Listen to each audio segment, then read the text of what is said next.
میری عمر 36 سال ہے اور میری لو میرج ہو چکی ہے۔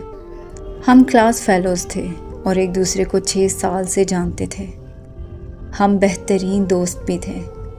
دوران تعلیم ہی ہم نے فیصلہ کر لیا تھا کہ میرے شوہر کی جاب میں سیٹل ہونے کے بعد گھر والوں کی رضامندی سے ہم شادی کر لیں گے۔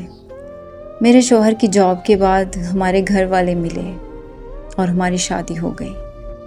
اللہ نے ہمیں ایک بیٹے سے نوازا۔ مجھے کالج کے زمانے سے ہی اندازہ تھا کہ میرے شوہر کا مزاج تیز ہے۔ انہیں غصہ بہت جلد آ جاتا ہے، لیکن ساتھ رہنے پر اندازہ ہوا کہ جب بھی انہیں غصہ آتا ہے ہمارا ہمیشہ جھگڑا ہو جاتا ہے۔ مجھے یہ فیل ہوتا تھا کہ مجھے کنٹرول کرنے کی کوشش کرتے ہیں۔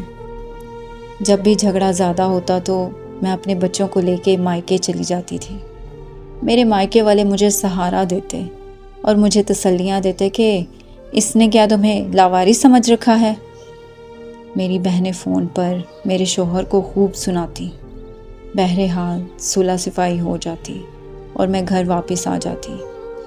لیکن یہ بات ہم دونوں جانتے تھے کہ ہم دونوں ایک دوسرے سے بہت پیار کرتے ہیں اور میں اپنے شوہر کو کبھی بھی نہیں چھوڑنا چاہتی تھی۔ لیکن ہر جھگڑے کے دوران انہیں یہ ضرور کہتی تھی کہ اگر مجھے چھوڑنا ہے تو چھوڑ دے۔ مجھے علم ہے کہ یہ سب میں صرف اپنی انا کو بلند کرنے کے لیے کہتی تھی۔ ایک بار ہمارا جھگڑا اتنا بڑا ہوا کہ انہوں نے پہلی بار مجھ پر ہاتھ اٹھایا اور گھر سے باہر نکال دیا۔ میں سیدھا اپنے میکے آ گئی۔ میرے گھر والے مجھے لے کر پولیس اسٹیشن چلے گئے۔ میرے شوہر اریسٹ ہو گئے۔ سسرال والوں نے مجھے کیس واپس لینے کے لیے کہا۔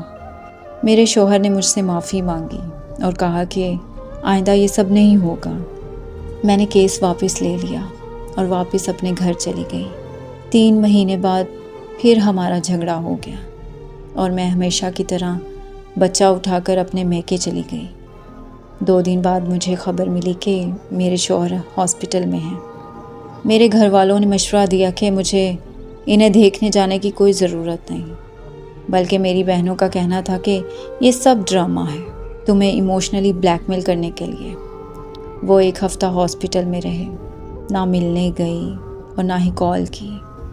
کچھ دنوں بعد مجھے طلاق کے کاغذ ملے۔ مجھے طلاق نہیں چاہیے تھی، مجھے اپنے شوہر سے محبت تھی۔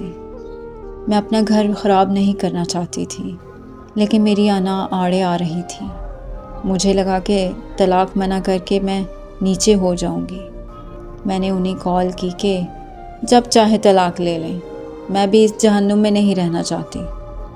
کورٹ میں ہمارا کیس آسانی سے نپٹ گیا۔ میرے شوہر نے میری ساری ڈیمانڈز، بچے کی کسٹڈی اور خرچہ دینا قبول کر لیا۔ ان کا کہنا تھا کہ وہ میری ساری باتیں ماننے کے لیے تیار ہیں، مجھے صرف طلاق چاہیے۔ اس طرح میری طلاق ہو گئی۔ میرے شوہر نے کچھ عرصے بعد دوسری شادی کر لی۔ ان کے بچے بھی ہو گئے، لیکن میرے بچے سے بھی ملنے اکثر آتے تھے۔ اس کی ہر ضرورت کا خیال کرتے تھے۔ بچے کا خرچہ بھی مجھے پابندی سے ملتا ہے، بلکہ میرا گزارا بھی انہی پیسوں میں ہوتا ہے۔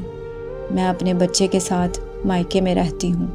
میری وہ بہنیں جو خود فون کر کے میرے شوہر کو باتیں سنایا کرتی تھیں، وہ مجھے ہی الزام دیتی ہیں۔ مجھے اب احساس ہوتا ہے کہ میں اپنی شادی بچا سکتی تھی اگر میں نے ہر بات میں ان دوسروں کو شامل نہ کیا ہوتا تو۔ کبھی کبھی ہمارے خیر خواہی ہمیں ڈبو دیتے ہیں۔ میں ابھی بھی یہ نہیں کہہ رہی کہ میرے شوہر یا میری غلطی نہیں تھی، لیکن ہمارے جھگڑے اتنے بڑے نہیں تھے کہ جن کی وجہ سے طلاق لے لی جاتی۔ یہ میری درخواست ہے سارے کپل سے کہ جہاں تک ہو سکے اپنے معاملے خود نپٹائیں۔ آپ کا خود سے بڑھ کر کوئی خیر خواہ نہیں ہے۔